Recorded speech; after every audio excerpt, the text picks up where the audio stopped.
Assalamualaikum warahmatullahi wabarakatuh. Di sini, saya dan teman-teman saya akan menerangkan materi bab 2 pada mata pelajaran akuntansi keuangan yang berjudul Akuntansi Penjualan Konsinyasi. Kelompok kami terdiri dari 5 orang, yaitu Amanda Shinita Fauzia, Aurel Julia Salsabila, Nadia Devalina, Sabrina Adistia Zahra, Syafira Julianti Herlambang. A. Penjualan konsinyasi. 1. Pengertian. Konsinyasi atau konsigmen adalah penyerahan barang dari pihak pemilik ke pihak lain yang bertindak sebagai agen penjual, disertai amanat untuk dijual dengan upah berupa komisi tanpa disertai pemindahan hak milik. Pengertian penjualan konsinyasi menurut beberapa ahli. 1. Maria. Konsinyasi adalah kegiatan di mana pihak yang memiliki barang menitipkan barangnya kepada pihak lain untuk dijualkan dengan perjanjian tertentu. 2. Yendrawati. Konsinyasi adalah penjualan dengan cara pemilik menitipkan barang kepada pihak lain untuk dijualkan dengan harga dan syarat yang telah diatur dalam perjanjian. 3. Yunus dan Harnanto. Konsinyasi adalah suatu perjanjian di mana salah satu pihak yang memiliki barang menyerahkan sejumlah barang tertentu kepada pihak lain untuk dijualkan dengan imbalan komisi tertentu. Istilah-istilah yang bersangkutan dengan penjualan konsinyasi. 1. Pengamanat atau konsigner, yaitu pihak yang memiliki barang yang dititipkan kepada pihak lain untuk dijualkan. Pengamanat akan tetap mencatat barang yang dititipkan sebagai persediaan selama barang yang dititipkan belum terjual atau menunggu laporan dari komisioner. 2. Komisioner atau konsigne, yaitu pihak yang menerima titipan barang dari pengamanat untuk dijualkan tanpa pemindahan hak milik. 3. Konsinyasi keluar atau consignment out, yaitu rekening yang digunakan oleh pengamanat untuk mencatat transaksi-transaksi yang berhubungan dengan barang yang dititipkan kepada komisioner. 4. Konsinyasi masuk atau consignment in, yaitu rekening yang digunakan oleh komisioner untuk mencatat transaksi-transaksi yang berhubungan dengan barang-barang milik pengamanat yang dititipkan kepadanya. Yang kedua ada karakteristik dan kriteria penjualan konsinyasi. Karakteristiknya, karena hak milik atas barang masih berada pada pengamanat, barang konsinyasi harus dilaporkan sebagai persediaan oleh pihak pengamanat, dan sebaliknya, barang konsinyasi tidak boleh diperhitungkan sebagai persediaan oleh pihak komisioner. Kriteria dalam penjualan konsinyasi. Yang pertama, karena hak milik atas barang masih berada pada pengamanat, maka barang konsinyasi harus dilaporkan sebagai persediaan oleh pihak pengamanat dan tidak boleh diperhitungkan sebagai persediaan oleh pihak komisioner. Yang kedua, pengiriman barang konsinyasi tidak mengakibatkan timbulnya pendapatan dan tidak boleh dipakai untuk mengakui timbulnya pendapatan, baik bagi pihak pengamanat maupun bagi pihak komisioner, sampai dengan saat barang dijual ke pihak ketiga. Prinsip perjanjian konsinyasi. Perbedaan prinsip atas transaksi penjualan dan transaksi konsinyasi adalah dalam hubungannya dengan perpindahan hak milik atas barang yang bersangkutan. Pada transaksi konsinyasi, penyerahan barang dari pihak pengamanat kepada pihak komisioner tidak diikuti dengan adanya penyerahan hak milik atas barang yang bersangkutan. Hal yang harus diperhatikan dalam penjualan konsinyasi adalah, yang pertama, pada saat penyusunan laporan keuangan, barang-barang komisi yang ada di komisioner tidak boleh diperhitungkan atau diakui sebagai persediaannya. Yang kedua, pengiriman barang konsinyasi tidak boleh berhitungkan atau diakui sebagai penjualan oleh konsigner sebelum barang tersebut terjual kepada pihak luar. Dan yang terakhir, pada saat penyusunan laporan keuangan, barang konsinyasi yang ada di pihak komisioner harus diperhitungkan atau diakui oleh pihak konsigner sebagai persediaannya. Yang keempat ada perjanjian penjualan konsinyasi. Menurut Ratnaningsih, kontrak perjanjian dalam transaksi penjualan konsinyasi antara lain berisi mengenai yang pertama, jumlah dan macam barang yang sudah dibayar oleh pihak komisioner akan diganti oleh pengamanat. Yang kedua, perhitungan komisi untuk komisioner dihitung oleh pihak pengamanat. Yang ketiga, waktu pembayaran komisi.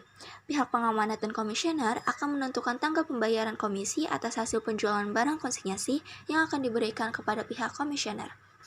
Yang keempat, tanggung jawab atas penagihan piutang dan kerugian piutang. Pihak pengamanat dan komisioner akan menentukan tanggung jawab penagihan piutang yang biasanya diberikan kepada pihak komisioner dan juga kerugian piutang ini akan ditanggung oleh pihak komisioner. Yang kelima, syarat penjualan kepada pelanggan. Persyaratan yang diberikan oleh pengamanat atas penjualan barang akan dilakukan oleh komisioner secara tunai maupun kredit. Yang keenam, frekuensi laporan dan pembayaran kepada pengamanat. Pengamanat dan komisioner menentukan jangka waktu penyerahan laporan penjualan konsinyasi serta tanggal pembayaran atas barang konsinyasi milik pengamanat. Selanjutnya, ada beberapa keuntungan penjualan konsinyasi bagi pihak pengamanat. Yang pertama, risiko-risiko tertentu dapat dihindarkan oleh pengamanat. Yang kedua, harga eceran barang yang bersangkutan tetap dapat dikontrol oleh pihak pengamanat. Yang ketiga, pemasaran produk menjadi lebih luas. Yang keempat, pengadaan atas harga jual kepada konsumen. Yang kelima, risiko kerugian yang lebih kecil dalam hal komisioner menderita pailit. Bagian B. Akuntansi penjualan konsinyasi pada komisioner. 1. Keuntungan penjualan konsinyasi bagi komisioner. Pertama, pihak komisioner dilindungi dari kemungkinan risiko gagal untuk memasarkan barang-barang. Kedua, risiko rusaknya barang dan adanya fluktuasi harga dapat dihindarkan. Ketiga, kebutuhan atas modal kerja dapat dikurangi, sebab adanya barang-barang konsinyasi yang diterima atau dititipkan oleh pihak pengamanat. Keempat, kebutuhan modal kerja yang lebih kecil. Kedua, hak dan kewajiban komisioner. Hak komisioner dicantumkan dalam perjanjian konsinyasi yang dibuat secara tertulis, antara lain: pertama, mendapatkan komisi atas barang konsinyasi yang telah dijualnya. Kedua, mendapatkan penggantian atas beban yang telah dikeluarkan sehubungan dengan penjualan barang konsinyasi. Ketiga, dalam batas-batas tertentu, biasanya komisioner diberi hak untuk memberikan jaminan terhadap kualitas barang yang dijualnya. Keempat, untuk menjamin pemasaran barang yang bersangkutan, komisioner berhak memberikan syarat-syarat pembayaran kepada pelanggan. Sedangkan kewajiban komisioner biasanya dicantumkan dalam perjanjian konsinyasi yang dibuat secara tertulis, antara lain: pertama, melindungi barang yang diterima dari pengamanatnya. Kedua, menjual barang konsinyasi sesuai dengan harga yang telah ditetapkan oleh pengamanat. Ketiga, memberikan laporan perhitungan penjualan. Keempat, mematuhi dan berusaha semaksimal mungkin untuk menjual barang milik pengamanat sesuai dengan ketentuan perjanjian. Kelima, mengelola secara terpisah barang milik pengamanat sehingga identitas barang tersebut tetap diketahui setiap saat. Keenam, membuat laporan secara periodik tentang barang yang diterima, barang yang berhasil dijual, dan barang yang masih persediaan. Berikutnya, ketiga, akuntansi metode laba terpisah. Bagian debit. Pertama, pengeluaran biaya yang ditanggung oleh pengamanat. Kedua, pengiriman uang ke pengamanat. Ketiga, pendapatan komisi. Sedangkan bagian kredit, pertama, penjualan barang konsinyasi. Kedua, pendapatan lain yang berhubungan dengan barang konsinyasi. Sedangkan bagian keempat, akuntansi metode laba tidak terpisah. Bagian debit, pertama, pengeluaran biaya menjadi tanggungan pengamanat. Kedua, penyetor uang. Bagian kreditnya, pertama, harga pokok penjualan pada saat terjadinya transaksi penjualan. Kedua, penerimaan lain dan hasil penjualan konsinyasi. Yang kelima, yaitu perbedaan pencatatan penjualan konsinyasi. Seperti pada digambar, terdapat beberapa aspek yang membedakan antara pencatatan konsinyasi secara terpisah dan tidak terpisah. Pada slide selanjutnya, terdapat akuntansi penjualan konsinyasi oleh pengamanat. Yang pertama, perlakuan barang konsinyasi.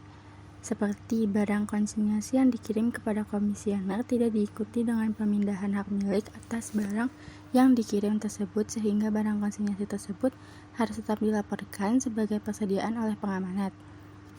Lalu, pengirim barang konsinyasi dari pengamanat kepada komisioner bukan merupakan transaksi penjualan, sehingga pada saat pengiriman tersebut tidak boleh diakui adanya pendapatan. Selanjutnya, semua biaya yang berhubungan dengan barang konsinyasi tetap menjadi tanggung jawab pengamanat sejak barang tersebut dikirim sampai berhasil dijualkan oleh komisioner kepada pihak ketiga.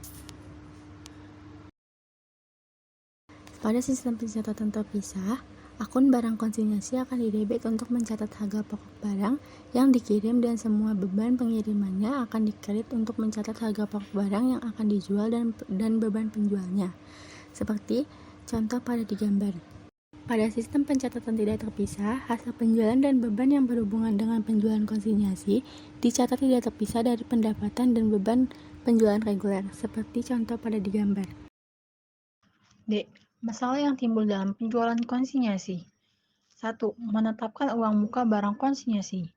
Pengamanat menetapkan uang muka yang harus dibayar oleh komisioner dan dicatat debit akun uang muka kepada pengamanat dan kredit akun kas. Akun uang muka kepada pengamanat dikredit pada saat diperhitungkan dengan jumlah yang harus disetorkan komisioner kepada pengamanat. Uang muka tersebut berfungsi sebagai jaminan juga sebagai tanda kesanggupan komisioner menjualkan barang milik pengamanat.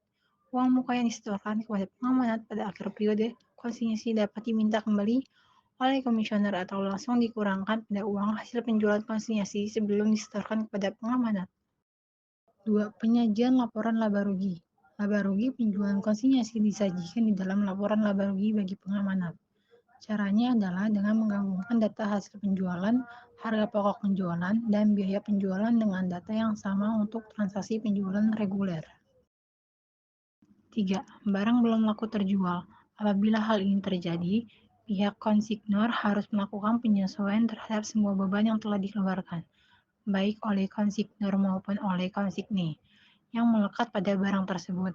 Dengan demikian, nilai persediaan akhir barang tersebut adalah sebesar harga pokoknya ditambah dengan beban-beban yang terjadi dan menjadi hak atau bagian persediaan barang akhir tahun. Sekian PPT dari kelompok kami tentang penjualan konsinyasi. Kurang lebihnya mohon maaf. Wassalamualaikum warahmatullahi wabarakatuh.